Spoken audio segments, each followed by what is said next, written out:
Shalom, jumpa lagi dengan saya John Setiawan. Kita akan masuk dalam pembelajaran tahap yang kedua.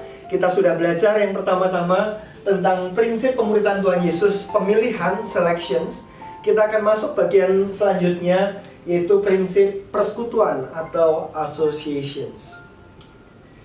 Bapak Ibu Saudara sekalian, ketika Tuhan Yesus sudah memilih sejumlah orang untuk mengikuti Dia, apa yang Tuhan Yesus lakukan? Setelah murid-muridnya dipanggil, Tuhan Yesus tinggal bersama-sama dengan mereka. Itulah inti pemuritan Tuhan Yesus, sangat sederhana. Tuhan Yesus mendekatkan diri kepada murid-muridnya, sehingga murid-muridnya bisa melihat hidupnya dan bisa mendengar pengajarannya. Itulah inti pemuritan. Definisi murid pada dasarnya adalah seseorang yang mengikuti ajaran dan mengikuti kehidupan dari gurunya. Dan Tuhan Yesus mendekatkan diri pada murid-muridnya supaya murid-muridnya bisa belajar dua hal itu, ajarannya dan kehidupannya. Persekutuan atau prinsip associations ini pada dasarnya adalah prinsip komitmen pembimbing terhadap hubungan yang mendalam dengan beberapa orang yang dipilih menjadi konsentrasi pelayanannya. Kalau prinsip pemilihan adalah prinsip pembatasan supaya bisa konsentrasi, maka prinsip persekutuan, prinsip associations adalah komitmen dari seorang pembimbing untuk membangun hubungan yang mendalam dengan orang-orang yang dipilihnya itu. Cara ini memakan waktu. Cara ini menuntut perhatian, rentan terhadap gangguan. Tapi itu yang dipilih oleh Tuhan Yesus. Di dalam kita melayani, kita bisa melayani banyak orang. Tetapi di dalam pelayanan kita pada banyak orang, kita perlu memikirkan orang-orang tertentu yang sudah kita pilih, yang kita konsentrasi dan fokus, dan kepada mereka kita membangun hubungan yang mendalam. Kita tidak bisa melakukan hubungan yang mendalam dengan banyak orang. Masing-masing kita punya kapasitasnya masing-masing. Untuk bisa mendoakan secara detail, secara sungguh-sungguh pun kita tidak bisa mendoakan banyak orang sekaligus. Apalagi membangun hubungan yang lebih lanjut dan lebih dalam. Bapak Ibu Saudara sekalian, prinsip ini juga digambarkan dalam pelayanan, bukan hanya pelayanan Tuhan Yesus, tetapi pelayanan Paulus. Mari kita perhatikan pelayanan Paulus dalam 1 Tesalonika 2 ayat 7-8, saya akan bacakan. Tetapi kami berlaku ramah di antara kamu, sama seperti seorang ibu mengasuh dan merawati anaknya. Demikianlah kami dalam kasih sayang yang besar akan kamu, bukan saja rela membagi Injil Allah dengan kamu, tetapi juga hidup kami dengan kamu, karena kamu telah kami kasih. Itu pernyataan yang luar biasa dari bagaimana Paulus melayani. Paulus melayani. Kita biasa mengenal Paulus sebagai seorang orator, sebagai seorang apologet, seorang pengkhotbah, pelayanan publik. Tetapi Bapak Ibu Saudara sekalian, dalam bagian ini, dalam Tesalonika, dalam Kolose, dalam Efesus, dalam Timotius, kita melihat bahwa Paulus adalah juga seorang personal minister, seorang yang melayani secara pribadi, bukan hanya pelayanan publik. Dan dalam pelayanan pada pribadi, luar biasa dia berkata, kami berlaku ramah di antara kamu seperti seorang ibu mengasuh dan merawati anaknya. Kurang personal apa dibandingkan dengan itu? Sama seperti ibu mengasuh dan merawati anaknya. Itulah prinsip associations, prinsip membangun hubungan yang mendalam dengan orang-orang yang dipilihnya. Dari 1 Tesalonika ini kita belajar ada kasih sayang yang besar yang ditunjukkan oleh Paulus. Paulus mengasihi orang-orang yang dilayaninya. Dan dia bukan hanya rela membagi Injil Allah, konten kebenarannya, tetapi hidupnya juga dibagikan. Berbagi hidup. Itu adalah gambaran yang indah tentang prinsip associations ini, prinsip membangun hubungan yang mendalam ini. Dan itulah yang membedakan pemuritan dengan sekedar kelompok kecil biasa. Ada banyak macam-macam kelompok kecil, tetapi tidak semua kelompok kecil adalah kelompok pemuritan. Salah satu ciri utamanya adalah apakah terjadi hubungan yang mendalam atau hanya sekedar hubungan permukaan. Di dalam buku Discipleship yang ditulis oleh Jim Putman dan Bobby Harrington, buku ini menuliskan tentang 5 aspek, 5 hal yang harus berubah ketika kita mau sungguh-sungguh menghasilkan murid yang memuridkan orang lain. 5 shift, 5 perubahan. Dan salah satu perubahannya adalah perubahan tentang relasi. Lebih daripada sekedar kelas dan khotbah, pemuritan harus didasarkan pada persahabatan waktu bersama, prinsip associations. Kalau kita hanya dalam konteks public ministry, kelas dan khotbah, atau bahkan ketika kita masuk dalam kelompok kecil tetapi modelnya juga kelas dan khotbah, tidak ada persahabatan dan waktu bersama, maka kelompok kecil itu bukan kelompok pemuridan. Ini hanya kelompok besar yang dikecilkan saja. Ini adalah public ministry dalam bentuk yang mini. Tetapi kalau betul-betul personal ministry, maka akan terjadi persahabatan, dan persahabatan itu dibangun berdasarkan waktu bersama. Jadi kalau kita hanya bisa bertemu sebulan sekali dalam sebuah kelompok yang baru, maka akan sangat sulit terjadi persahabatan rohani. Dan tidak akan terjadi pemuridan yang sesungguhnya, karena tidak ada hubungan yang mendalam. Jadi ketika kita memikirkan berapa sering kita bertemu, berapa banyak orang yang berkumpul, pikirkan seberapa kapasitas terbentuknya persahabatan rohani, hubungan yang mendalam di dalam frekuensi dan jumlah orang yang bertemu itu. Untuk menumbuhkan murid seperti yang Yesus lakukan, kita harus mengubah paradigma kita dari aktivitas dan relasi permukaan menjadi hubungan yang mendalam dan akuntabel. Itu yang membedakan pemuridan dengan kelompok-kelompok yang lain yang bukan pemuridan. Ada relasi yang mendalam. Itulah prinsip yang kedua. Setelah Tuhan Yesus membatasi supaya bisa konsentrasi, Tuhan Yesus membangun hubungan yang mendalam dengan mereka. Tetapi Bapak Ibu Saudara sekalian, bukan hanya relasi yang dalam yang Tuhan Yesus kejar. Membangun di atas relasi itu, membangun di atas persekutuan, keintiman, keakraban dengan mereka itu, Tuhan Yesus menuntut penyerahan diri dari murid-muridnya. Prinsip yang ketiga adalah consecrations, penyerahan diri. Tuhan Yesus pertama mengundang murid-muridnya untuk mengikut dia, bersekutu bersama-sama dengan dia. Kemudian dia meminta mereka untuk mentaati dia di dalam penyerahan diri yang mutlak berdasarkan kepercayaan kasih para murid-murid ini kepada Tuhan Yesus. Di atas dasar relasi yang mendalam ini, Tuhan Yesus menuntut konsekrasi, menuntut penyerahan diri, ketaatan. Ada begitu banyak kelompok-kelompok yang tidak menuntut ketaatan. Kita hanya sekedar berdiskusi, ngobrol sana kemari, tetapi tidak ada akuntabilitas bagaimana hidup yang berubah, hidup yang disesuaikan dengan firman Tuhan. Itu bukan yang Tuhan Yesus lakukan. Tuhan Yesus menuntut ketaatan dari murid-muridnya karena dia sedang memulai sebuah kegerakan. Di dalam amanat agung dikatakan, ajarlah mereka melakukan segala sesuatu yang telah kuperintahkan kepadamu. Teach them to obey everything that I have commanded you. Ajar untuk orang melakukan.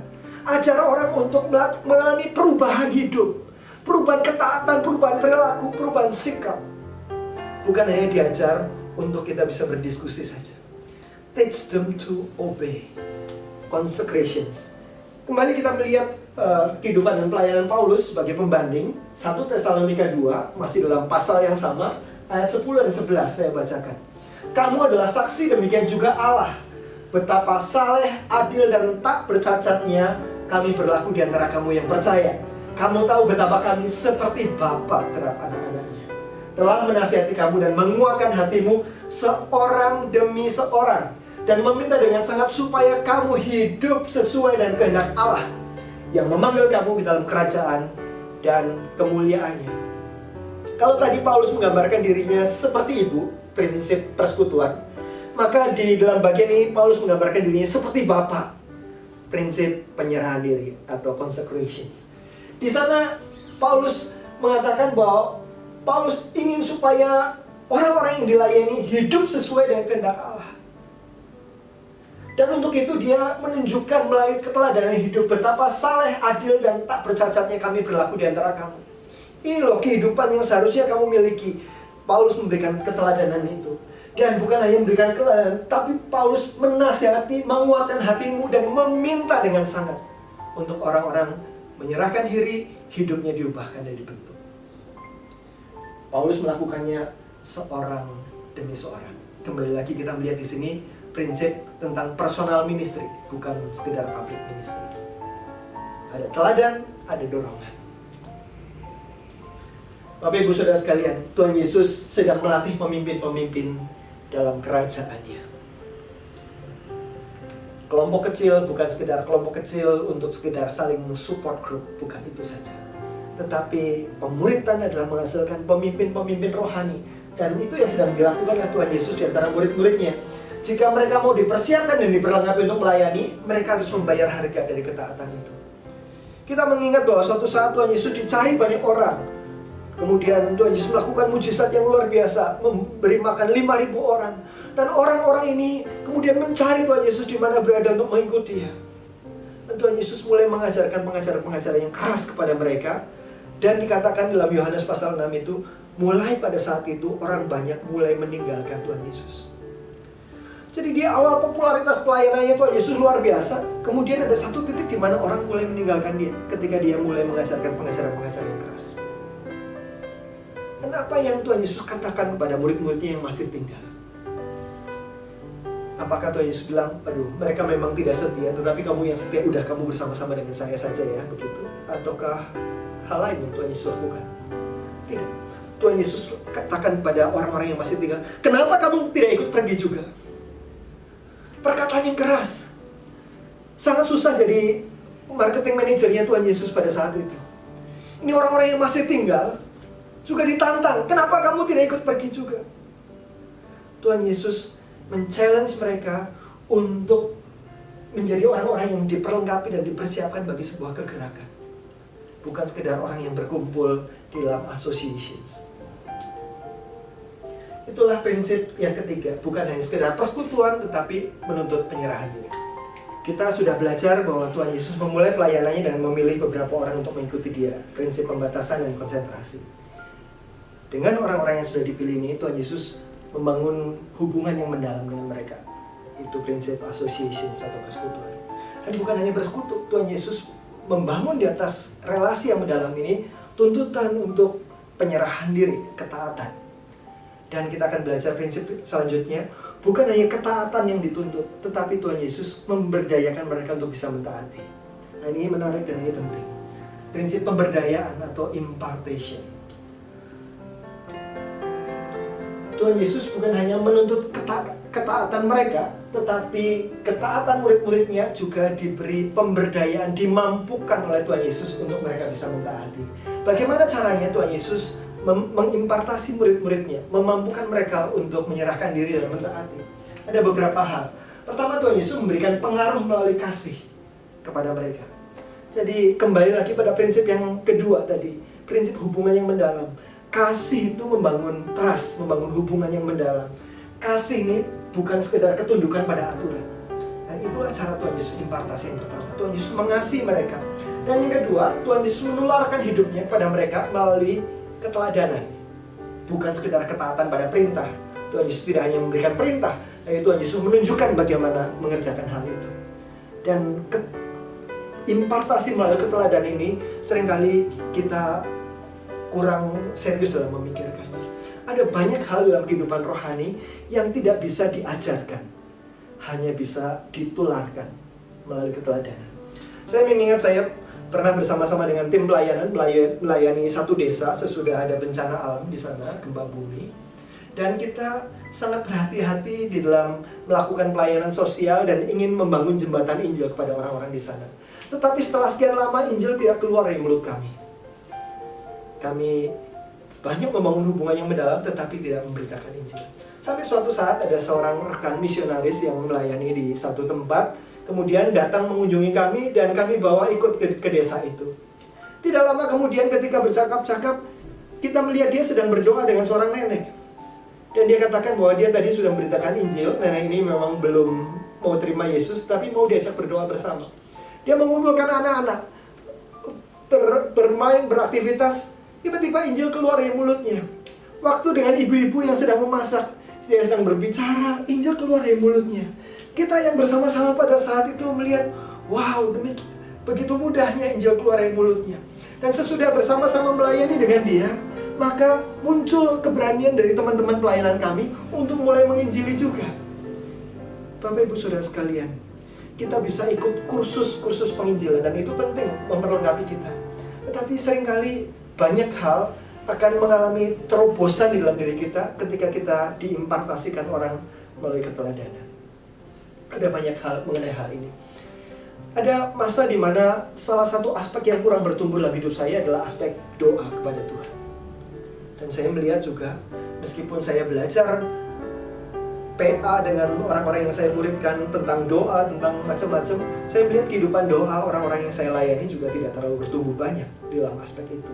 Di dalam kasih karunia Tuhan, kadang-kadang Tuhan menumbuhkan aspek-aspek tertentu dalam diri orang yang kita layani yang kita sendiri belum bertumbuh. Tetapi pada umumnya, pada dasarnya, kita tidak bisa mengimpartasikan pada orang sesuatu yang tidak kita miliki. Impartasi melalui keteladanan. Saya suka sekali membaca. Dan banyak orang yang saya muridkan, itu awalnya tidak suka membaca. Tetapi melalui interaksi, lama-lama mereka menjadi orang yang lapar dan haus akan bacaan. Meskipun kita tidak secara khusus belajar pentingnya membaca. Impartasi melalui keteladanan dan kasih. Yang ketiga, Tuhan Yesus juga mendoakan dan menghubungkan murid-muridnya dengan Roh Kudus yang akan terus melanjutkan karyanya dalam hidup mereka. Kita mengimpartasi melalui kasih, melalui keteladanan, tetapi juga melalui doa. Ini juga prinsip yang penting yang kadang-kadang kita lupakan. Seberapa serius kita mendoakan orang-orang yang sedang kita layani. Doa menunjukkan bahwa kita ingin melakukan sesuatu lebih banyak, kita ingin melihat perubahan lebih banyak dalam diri orang yang kita layani, tetapi kita tidak mampu dengan keterbatasan kita. Dan keterbatasan itu membuat kita berkata, Tuhan, hanya Engkau yang sanggup melakukannya. Do it, Tuhan, dalam diri orang-orang yang kita layani. Berdoa supaya Roh Kudus melakukan terobosan rohani, memimpin hidup orang-orang yang kita layani ini. Kita mungkin akan bersama-sama dalam kelompok dengan mereka 2 tahun, 3 tahun. Kita tidak tahu apa kemudian setelah itu mereka pergi ke kota lain untuk bekerja, melanjutkan studi dan sebagainya. Roh Kudus yang akan terus bekerja dalam hidup orang ini. Kita perlu berdoa juga supaya apa yang kita lakukan dalam penggalan waktu kita bersama-sama dengan orang itu, kita mengatakan hal yang tepat, kita menanamkan hal yang tepat, kita tahu bagaimana menjadi rekan sekerja Roh Kudus. Doa adalah impartasi. Jadi ada 3 hal, kasih, keteladanan, dan doa. Impartasi orang untuk sampai pada penyerahan diri dan hidup dalam ketaatan. Itulah prinsip pelayanan Tuhan Yesus. Yang keempat, kita review, masih ingat? Yang pertama, pemilihan, selection. Yang kedua, persekutuan, associations. Tapi bukan hanya bersekutu. Yang ketiga, consecrations, penyerahan diri. Bukan hanya dituntut penyerahan diri. Yang keempat, impartasi, pemberdayaan. Oleh kasih, keteladanan, dan doa atas orang-orang yang kita layani. Itulah cara Tuhan Yesus memuridkan orang-orang. Kita akan belajar di dalam bagian berikutnya bagaimana Tuhan Yesus memperlengkapi mereka untuk bisa memuridkan orang lain.